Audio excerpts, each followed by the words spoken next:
On se retrouve aujourd'hui pour le récap des marchés financiers. Donc on va voir plusieurs choses. On va voir ce qui s'est passé en matière d'actualité sur les marchés financiers la semaine dernière. Et ensuite, on va voir les différents indices les plus importants sur les marchés financiers, que ce soit au niveau bourse classique ou sur la crypto-monnaie avec le Bitcoin et l'Ethereum. Pour commencer, la semaine dernière, ce qu'il y a eu d'important au niveau de l'actualité, c'est le conflit au Moyen-Orient entre l'Iran et Israël qui a qui a escaladé un petit peu au niveau du conflit par rapport aux différentes attaques. Ce qui fait que le marché a pris une direction plutôt risk-on, donc ce qui signifie qu'on va aller plutôt se protéger sur les marchés, ce qui fait qu'on va sortir de tout ce qui est valeur de risque et aller plutôt se réfugier sur des valeurs qui sont moins risquées, type l'or ou des actions de manière défensive. Ensuite, ce qui s'est passé également, c'est que la Fed, donc la Banque centrale américaine, c'est elle qui régit les taux aux États-Unis. C'est elle, du coup, qui va décider de les augmenter ou de les baisser. Et on est actuellement dans une phase où on attend une baisse des taux. Et ça, avant la fin de l'année, les marchés ont été plutôt optimistes. Et ce qui fait que les marchés ont dû répercuter ça au niveau du prix. Donc ce qui s'est passé maintenant, si on va voir un petit peu les différents indices, sur le CAC, donc le CAC qui est l'indice des 40 plus grosses sociétés françaises, on voit qu'il ne s'est rien passé de particulier, qu'on est resté assez stable. Ce qu'il faut noter également, c'est qu'on a eu beaucoup d'annonces sur les publications des entreprises par rapport au premier trimestre. Là, on est en pleine période des publications. On verra un petit peu plus tard ce qui va arriver cette semaine.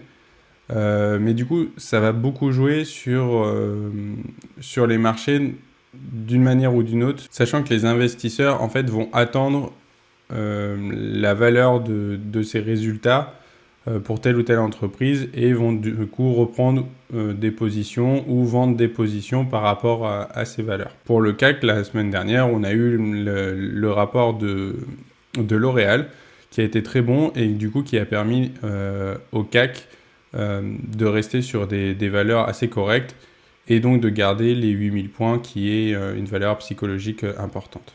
Ensuite, sur le S&P 500, donc l'indice qui regroupe les 500 plus grosses entreprises du marché américain, on se rend compte que la semaine dernière, on a eu une énorme chute due aux deux actualités principalement que je vous ai énoncées, qui est le conflit au Moyen-Orient et la Fed, donc la Banque centrale américaine, qui était plutôt dans le fait de ne pas baisser les taux tout de suite. Donc le marché a dû se réadapter à ces données et ce qui a fait qu'on mise sur une baisse des taux bien plus tard. Donc on doit se rééquilibrer les entreprises dans leur position et donc ce qui a fait qu'on a pris sans doute pas mal de profits la semaine dernière.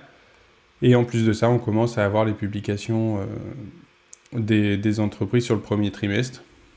Ce qu'on peut voir aussi, c'est que le Nasdaq, lui, a pris encore une plus grosse baisse, ce qui est assez historique quand on voit ce qui se passe depuis quelques années. Ça n'était pas arrivé depuis très longtemps. Et en fait, ce qu'on peut voir, c'est que ce qui a le plus souffert, c'est les valeurs technologiques. Les valeurs technologiques, comme Apple, Microsoft, Google, etc., toutes ces valeurs-là ont un petit peu plus de risques, et donc ce qui fait que vu que le Nasdaq correspond aux 100 plus grosses entreprises technologiques américaines, on voit que c'est cet indice-là qui a le plus souffert la semaine dernière à cause des conflits et du fait que la Banque centrale américaine, la Fed, ne soit pas très optimiste sur la baisse des taux à venir. Donc voilà pour le marché. Ce qu'on peut aller voir également, pour illustrer un peu ces propos, c'est qu'ici on va avoir un screener de l'ensemble des actions sur le S&P 500.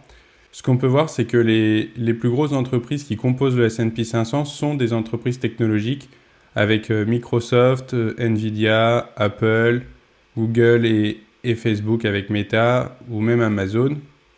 Toutes ces entreprises-là ont souffert la semaine dernière, ce qui fait que c'est pas étonnant de voir le S&P 500 qui souffre également. Et ce qu'on attend de voir maintenant, c'est que durant la semaine qui vient, donc on va avoir les publications des grosses sociétés comme Facebook avec Meta et Microsoft qui vont du coup vachement jouer sur le S&P 500 car c'est les plus grosses entreprises de cet indice. Donc c'est important d'aller checker un petit peu ces résultats, de voir quand l'annonce sera faite, quand la publication sera faite, pour voir l'impact que ça peut avoir sur l'action ou même sur les indices quand c'est des indices qui sont tant impactés par très peu de sociétés. Maintenant, si on revient un petit peu, qu'on a fait un petit peu le tour sur les marchés financiers classiques des actions, on va pouvoir aller voir un petit peu le marché crypto avec le Bitcoin qui du coup se retient bien. On a bien rejeté le support des 60 000 la semaine dernière. Alors, l'actualité chaude qu'il y a eu sur le Bitcoin, c'est l'halving. Donc, l'halving, pour rappel, c'est simplement qu'on divise de moitié les récompenses quand on produit du Bitcoin.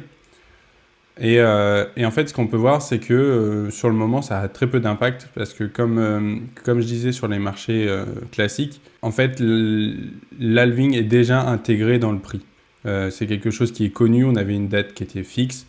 Et donc du coup, on le savait déjà, on savait quel impact ça allait avoir parce que c'est pas le premier halving qu'on a.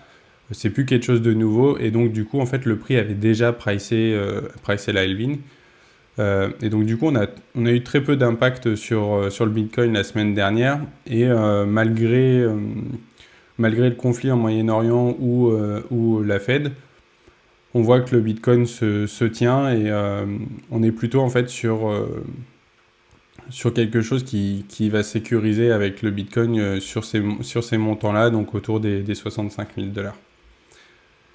Si on passe un petit peu sur l'Ethereum, un peu le même principe, il ne s'est pas passé grand-chose la semaine dernière.